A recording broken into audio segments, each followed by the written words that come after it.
Hello students, क्या आपको पता है कि एग्जामिनेशन में कोई कोई क्वेश्चन बिना कैलकुलेशन का भी सॉल्व किया जा सकता है एंड वो भी बहुत ही कम टाइम में। ये ऐसा कैसे पॉसिबल है? तो उसके लिए हम लोग आज पढ़ने वाले हैं फिजिक्स के 11th क्लास का first chapter unit and dimension. आपको मेरा स्क्रीन दिख रहा होगा। एंड देखो, इसमें सबसे पहले तो समझते हैं यूनिट के बारे में। यूनिट क्या होता है एक्चुअली में? जैसे मैंने यहाँ पे एग्जांपल लिया 400 किलोमीटर, तो बच्चों बच्चों को पता होता है कि मैं यहाँ पे पूछ के बता यूनिट क्या है, तो वो बोलेगा किलोमीटर यूनिट है। लेकिन इसका मतलब क्या होता है, ये कहाँ से आया, क्या है ये? तो देखो, जब भी कभी हम लोग किसी भी क्वांटिटी को लिखते हैं या क्वांटिटी को मेजर करते हैं, जैसे अपना हाइट हो गया 6 फीट, तो आखिर ये 6 क्या है एंड फीट क्या है? 6 इज नंबर, मतलब एक मैग्नीट्यूड है, एंड फीट इज यूनिट, जो रिप्रेजेंट करता है कि ये 6 फीट एक लेंथ है। तो ये जो फीट होता है ये एक्चुअली में एक रेफरेंस लेंथ है। पूरी दुनिया के लिए ये जो रेफरेंस रहेगा वो सेम रहेगा, ठीक है। और इस रेफरेंस के अकॉर्डिंग, इस रेफरेंस के कंपैरिजन में मेरा हाइट 6 टाइम्स है, तो हम लोग बोलेंगे 6 इंटू 1 फीट और शॉर्टकट में लिखेंगे 6 फीट।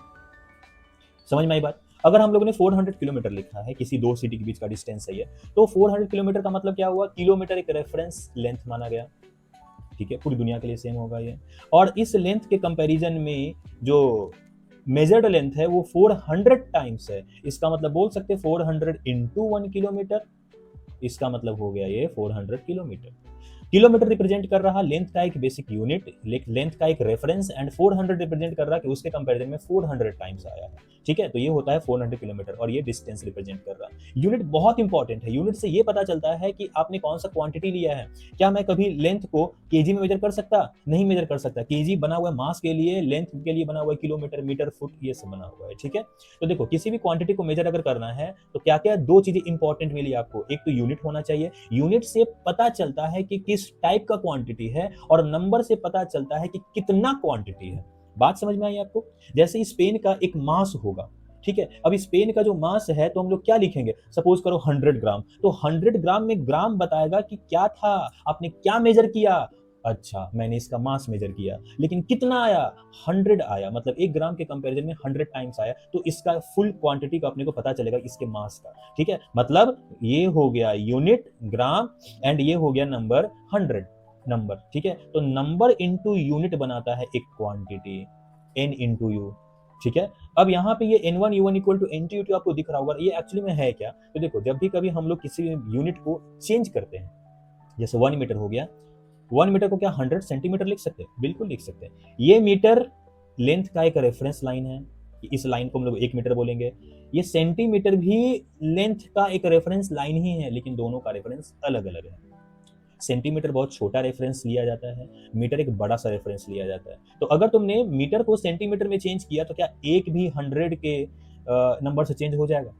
हो जाएगा ना। मतलब यहाँ पे क्या है कि एक को, मीटर को मैंने सेंटीमीटर चेंज किया, यूनिट को अगर तुमने चेंज किया है तो साथ ही साथ नंबर भी चेंज हो जाएगा, लेकिन दोनों का मल्टीप्लीकेशन तो सेम रहेगा। अब जैसे मैं बोल दूं कि मैंने अपने हाथ में, सपोज करो एक ब्लॉक है, या आपको एक ब्लॉक दिख रहा होगा, सपोज करो ये ब्लॉक है 1 kg का, और मैं दूसरे लैंग्वेज में बोलूं एक मेरे हाथ में ब्लॉक है 1000 ग्राम का, दोनों में कोई डिफरेंस है क्या?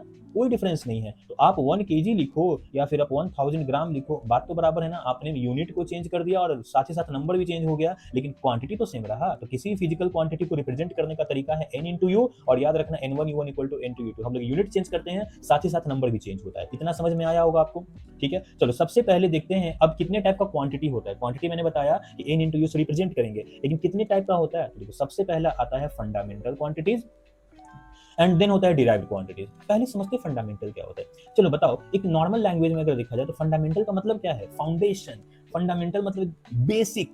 बेसिक का मतलब हो गया कि वो किसी भी चीज पे डिपेंड नहीं करेगा, वो अपने मन का मालिक है, उसको मन होगा चेंज होगा, नहीं मन होगा नहीं चेंज होगा, वो तुम्हारे अकॉर्डिंग चेंज नहीं होने वाला है, ठीक है। तो फंडामेंटल क्वांटिटीज ये होता है ऐसा क्वांटिटी जो एकदम बेसिक है, वो किसी और चीज पे डिपेंड नहीं कर रहा है। जैसे मैं बोल दूं मास, मेरा मास, अब जैसे इस पेन का मैंने मास बोला था 100 ग्राम, क्या लगता है कि हम लोग कॉपी पेन पे लिखेंगे कुछ, जैसे एक फॉर्मूला लिख दिया, सर देखो सर ये लेंथ का फॉर्मूला आ गया है और इस लेंथ के फॉर्मूले के अकॉर्डिंग मैं इस पेन का मास चेंज करके दिखाऊंगा अभी। आप कुछ भी कर लो, कोई सा भी फॉर्मूला लगा लो, क्या इस पेन का लेंथ चेंज होगा? नहीं होगा। क्या इसका मास चेंज होगा? नहीं होगा, ठीक है। क्या आप कुछ भी करके, कोई फॉर्मूला लगा के अभी का टाइम चेंज कर सकते हो? सपोज करो कि अभी 2 PM हो रहा, आप लोग कुछ फॉर्मूला लगाओ, इसको 4 PM बना के दिखाना जरा। हो सकता है क्या? बिल्कुल नहीं हो सकता है। मतलब क्या आपने टाइम चेंज किया? नहीं कर सकते भाई, नहीं, कोई नहीं कर सकता यहाँ पे। तो ये सब बेसिक क्वांटिटीज है जो किसी भी चीज पे डिपेंड नहीं करता। मास, लेंथ, टाइम, ऐसा ऐसा 7 फंडामेंटल क्वांटिटीज मिलने वाला है आपको। ये 7 फंडामेंटल क्वांटिटीज, एक तो MLT हो गया 3, बचा हुआ 4 जो रहेगा उसमें एक आता है luminous intensity, amount of substance, temperature and electric current. याद रखने का तरीका क्या है? लेट।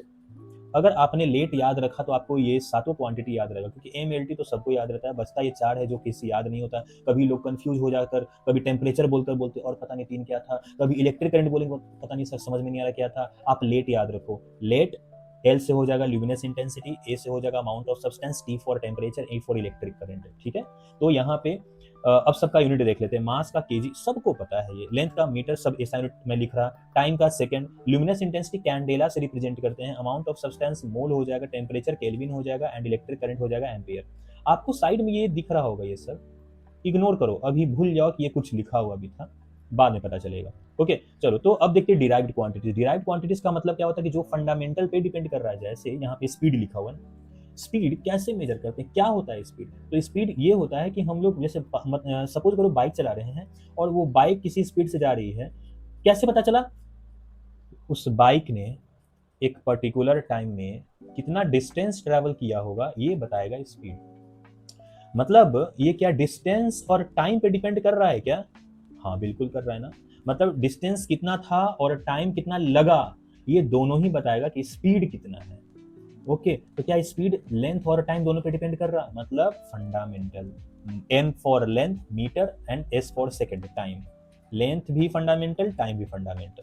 तो क्या डिराइव फंडामेंटल पे डिपेंड कर रहा? बोल सकते हैं डायरेक्टली, हाँ बोला जा सकता है। अगर एक्सेलरेशन देखते हैं, एक्सेलरेशन का फॉर्मूला होता है a equal to rate of change of velocity dv by dt। लेकिन चलो ठीक है, वेलोसिटी बाई टाइम लिखते हैं। क्या होता है वेलोसिटी का? मीटर पर सेकेंड, और टाइम क्या? सेकंड। क्या इसको मीटर पर सेकंड स्क्वायर बोल सकते हैं? हाँ बिल्कुल बोल सकते हैं। मीटर क्या होता? लेंथ होता, सेकंड टाइम होता। मतलब ये डिपेंड कर रहा लेंथ अपॉन टाइम पे, ये भी डिपेंड कर रहा लेंथ एंड टाइम पे।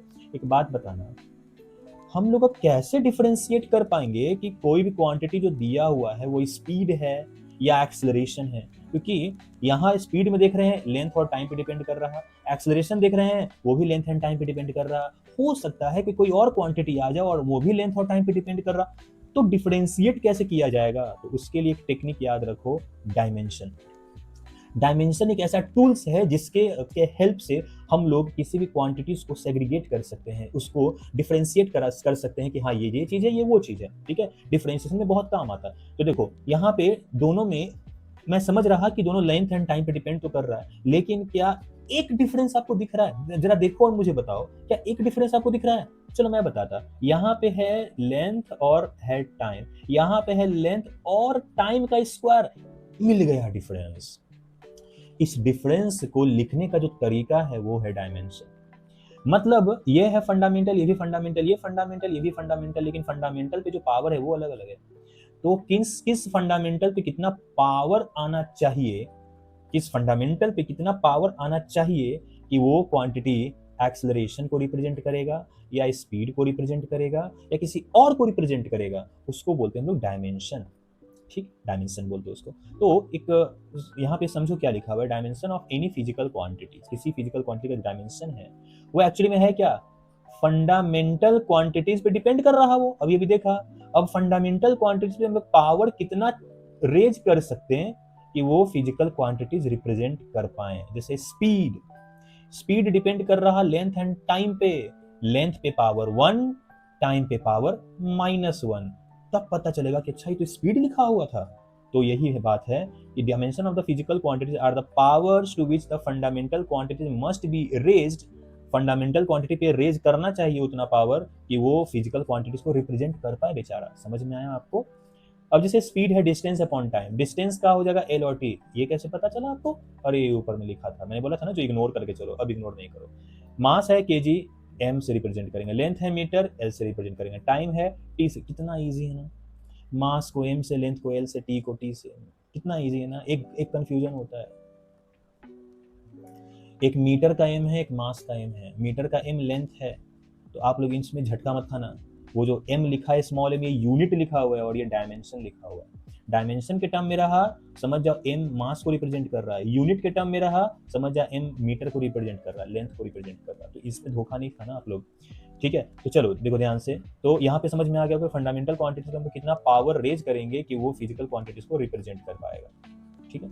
चलिए जैसे स्पीड हो गया, डिस्टेंस लेंथ है, टाइम टी है, लेंथ अपॉन टाइम मिला ना, अब लेंथ अपॉन टाइम को LT-1 लिख देंगे, ये हो गया स्पीड का डायमेंशन। आते हैं एक्सेलरेशन पे। एक्सेलरेशन का फॉर्मूला क्या होता है, velocity upon time, rate of change of velocity बोलते हैं इसको। अब वेलोसिटी होता है डिस्प्लेसमेंट अपॉन टाइम। क्यों किया सर आपने? अरे वेलोसिटी अभी तक ये डिराइव ही है, फंडामेंटल बना नहीं है। हम लोग को फंडामेंटल पे पावर चढ़ाना होता है, डिराइव पे नहीं। डायमेंशन बोलता है कि फंडामेंटल पे पावर चढ़ाओ, तो फंडामेंटल पहुंचे कहाँ है अभी तक हम लोग? फंडामेंटल तक पहुंचना पड़ेगा ना। तो टाइम तो टाइम लिख दो आप लोग, ठीक है। मत सोचो कि ये स्क्वायर कहाँ से आगे, रुक जाओ। टाइम तो टाइम लिख दो आप लोग। वेलोसिटी होता है डिस्प्लेसमेंट अपॉन टाइम, तो डिस्प्लेसमेंट लिख दिया और जो टाइम इसका मिला और पहले वाला टाइम मिलकर टाइम का स्क्वायर हो गया। डिस्प्लेसमेंट एक लेंथ है फंडामेंटल, टाइम फंडामेंटल। हाँ अब रुक जाओ, जब पूरा का पूरा क्वांटिटी फंडामेंटल में ब्रेक हो चुका है, अब वहां पे देखो पावर, तो क्या लेंथ पावर 1 है एंड टी पावर ऊपर जाएगा तो -2 बन जाएगा। चलो आते हैं एरिया पे। एरिया क्या होता है? जैसे किसी भी स्क्वायर का जो एरिया होता है साइड का स्क्वायर, साइड का स्क्वायर का मतलब लेंथ का स्क्वायर, साइड का एक लेंथ है ना, तो लेंथ का स्क्वायर मतलब एल स्क्वायर, ठीक है। वॉल्यूम क्या है? क्यूब का अगर वॉल्यूम देखो तो साइड का क्यूब होता है, साइड का क्यूब मतलब एल का क्यूब, साइड मतलब लेंथ हो गया, एल का क्यूब बन जाएगा। डेंसिटी अगर देखें तो मास बाय वॉल्यूम होता है। मास फंडामेंटल है लेकिन वॉल्यूम फंडामेंटल नहीं है, लेकिन वॉल्यूम का अपने को डायमेंशन पता चल गया है, एल क्यूब होता है। तो एम एल पावर -3। बोलो क्लियर है यहाँ तक? काइनेटिक एनर्जी अगर देखें, फॉर्मूला अपने को पता होना चाहिए, half m v square. Half एक नंबर है, इस नंबर का कोई डायमेंशन नहीं होता, ठीक है। डायमेंशन किसका है? जिसका यूनिट है ना। अब जिसका यूनिट ही नहीं है, 1/2 यूनिटलेस, उसका डायमेंशन हम लोग क्या लिखें? कुछ नहीं होता। तो नंबर का कोई डायमेंशन नहीं होता, याद रखना। तो 1/2 कुछ नहीं लिखेंगे, मास को लिखेंगे m, और v वेलोसिटी या स्पीड, तो स्पीड का डायमेंशन क्या था? LT-1। तो यहाँ पे LT-1 पुट कर दो आप, तो उसका स्क्वायर है, तो L पावर 2 और T पावर -1 का पावर 2, T पावर -2 होगा, तो ml स्क्वायर T-2।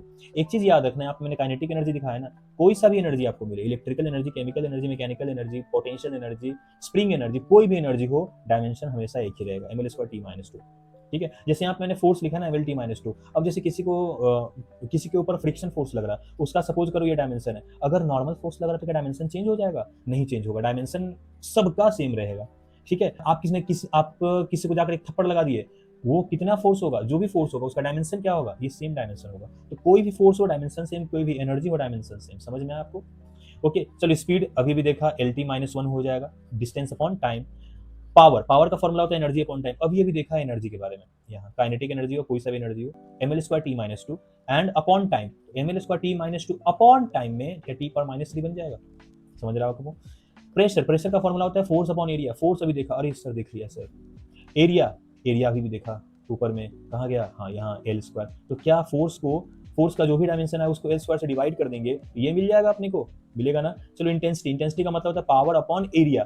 पावर अभी मिला था, अच्छा हाँ मिल गया सर, ये वाला लिख दिया, upon area L square, cube L cube, तो एल स्क्वायर कैंसिल, देखो तो ये बन जाएगा, ठीक है। कभी कभी घुमा फिरा कर क्वेश्चन ऐसा पूछा जाता है कि बताओ इस चारों में से कौन सा ऐसा क्वांटिटी है जिसमें लेंथ ही नहीं आएगा? देखो तो इंटेंसिटी में लेंथ आ रहा है क्या? नहीं आ रहा है ना, तो ये अगर ऑप्शन दिया रहेगा तो ये आंसर होगा। तो उसमें हर एक चीज चेक करना पड़ता है। समझ में आया आपको? चलो वर्क डन देखते हैं। फोर्स इनटू डिस्प्लेसमेंट, फोर्स का पता चल गया, डिस्प्लेसमेंट एल है, दोनों को मल्टीप्लाई करेंगे। अरे सर ये तो एनर्जी है। हाँ तो एनर्जी का डायमेंशन जो होता है वर्क डन का भी सेम डायमेंशन होता है। ओके चलो, करंट होता है चार्ज पर यूनिट टाइम। तो यहाँ से चार्ज अगर फाइंड करना रहा तो क्या हो जाएगा? Current into time. करंट अभी भी देखा, इलेक्ट्रिक करंट ए होता है, टी होता है टाइम। एक धोखा होगा यहाँ पे, लगेगा सर करंट ना चार्ज पे डिपेंड कर रहा, rate of flow of charge, तो चार्ज होना चाहिए फंडामेंटल, करंट होना चाहिए डिराइव, क्योंकि ये इस पे डिपेंड कर रहा है। देखो अभी तक जो करंट और चार्ज का कहानी है ना, उसमें करंट को हम लोग मेजर करने के लिए डिवाइस तो बना चुके हैं, एमीटर होता है। चार्ज को मेजर करने का कोई डिवाइस नहीं है, चार्ज को हम लोग सिर्फ और सिर्फ कैलकुलेट ही कर पाते हैं, सिर्फ और सिर्फ कैलकुलेट करते हैं। तो इसीलिए चार्ज को यहाँ पे डिराइव बोला गया है एंड करंट इज फंडामेंटल, क्योंकि करंट हम लोग डायरेक्ट मेजर कर सकते हैं। तो करंट इनटू टाइम 80 हो जाएगा। Okay application of dimensional analysis, मतलब इसके डायमेंशन के हेल्प से हम लोग आखिर क्या क्या कर सकते हैं, वो एप्लीकेशन देखो। सबसे पहला एप्लीकेशन है to finding the dimension of physical constant. कोई सा भी फिजिकल कांस्टेंट हो उसका डायमेंशन फाइंड करने के काम आता है। जैसे यहाँ पे दो मास लिया है m1 m2 और डिस्टेंस दोनों के बीच का क्या r, तो एक ग्रेविटेशनल फोर्स का फॉर्मूला होता है gm1 m2 r स्क्वायर। जिसको पता है अच्छी बात, जिसको नहीं पता है टेंशन ना लो, 3-4 टेंशन ना लो। मैकेनिक्स का 11th में ग्रेविटेशन एक चैप्टर आता है, उसमें ये फॉर्मूला आपको पता चल जाएगा, ठीक है। अब देखो वहां से अपने को अगर जी का वैल्यू फाइंड करना है, जी का डायमेंशन फाइंड करना है, तो पहले तो फॉर्मूले को इधर उधर करो।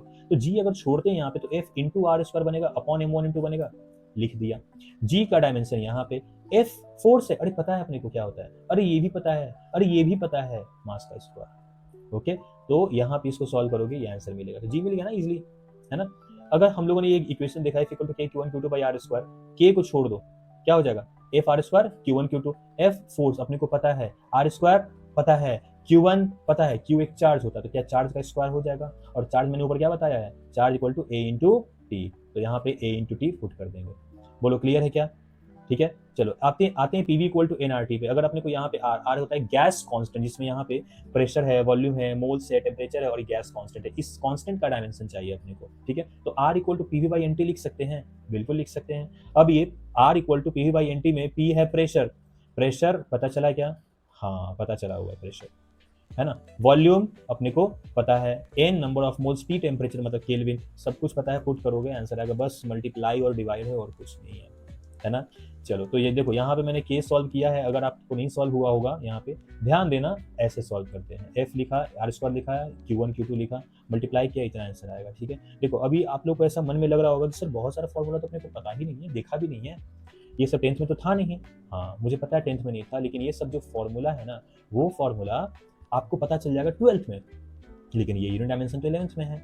तो देखो कोई दिक्कत की बात नहीं है। हम लोग आप लोगों का जो एग्जाम होगा मेंस का या फिर जेई का या फिर नीट का, वो कब होगा, वो 12th के बाद ही होगा ना, तो उस एग्जाम तक तो आपको ये सब फॉर्मूला पता हो जाएगा, सब सारे फॉर्मूले का पता चल जाएगा आपको। ओके, तो यहाँ पे ये सब टेंशन नहीं लेना कि फॉर्मूला कहाँ से है, गोली मारो इसको, बस ये देखो कि अगर फॉर्मूला दिया जाएगा तो क्या आप सॉल्व कर पाओगे, हो जाएगा ना। चलो एक फॉर्मूला है F इक्वल टू क्यू, ये भी फॉर्मूला 12th में ही आएगा, ठीक है। F equal to q E, तो क्या अगर अपने को इलेक्ट्रिक फील्ड चाहिए तो इलेक्ट्रिक फील्ड के अलावा जो है वो सब अपने को पता है क्या, फोर्स के बारे में पता है, हाँ पता है, चार्ज के बारे में पता है, हाँ पता है, फोर्स अपॉन चार्ज लिख दिया, फोर्स का देखा, चार्ज का देखा, मल्टीप्लाई किया, आंसर आ गया। ओके, चलो एक है magnetic field F equal to q v B. Q v B का मतलब है क्या, अगर अपने को मैग्नेटिक फील्ड का चाहिए यहाँ पे मैग्नेटिक फील्ड, तो देखो मैग्नेटिक फील्ड को छोड़ दो, फोर्स अपॉन क्यू वी होगा, फोर्स चार्ज वेलोसिटी जब पुट करोगे तो ऐसा बनेगा, इसको सॉल्व करेंगे ऐसा आंसर आएगा, ठीक है। एक होता है मैग्नेटिक फ्लक्स, मैग्नेटिक फ्लक्स मतलब किसी भी फील्ड लाइंस को देखा जाए कि वो एरिया से कितना पास कर रहा है, that is called magnetic flux, जिसका फॉर्मूला होता है बी इंटू ए। बी हाँ पता चल गया, यहाँ पे देखो, एंड ए एरिया है ना, हाँ यहाँ पे तो एल स्क्वायर है, दोनों को मल्टीप्लाई करेंगे आंसर आ जाएगा, ठीक है। तो देखो इसके आगे का बाकी जो बचा हुआ 3 एप्लीकेशन है वो मैं नेक्स्ट वीडियो में लूंगा, एंड जो भी क्वेश्चंस रहेंगे नीट के बेसिस पे या फिर मेंस एडवांस के बेसिस पे, वो मैं सारा क्वेश्चन लूंगा। ओके, तब तक के लिए आप इसको अच्छे से पढ़ो, इस वीडियो को अच्छे से देखो। अगर लगता है कि अभी तक में जो मैंने बताया है, अभी तक में किसी भी टॉपिक में कोई प्रॉब्लम आ रहा है आपको, तो आप मुझे कमेंट में बताओ, मैं कोशिश करूंगा उसको रिजॉल्व करने का। ओके, चलो आप लोग पढ़ाई पे ध्यान दो।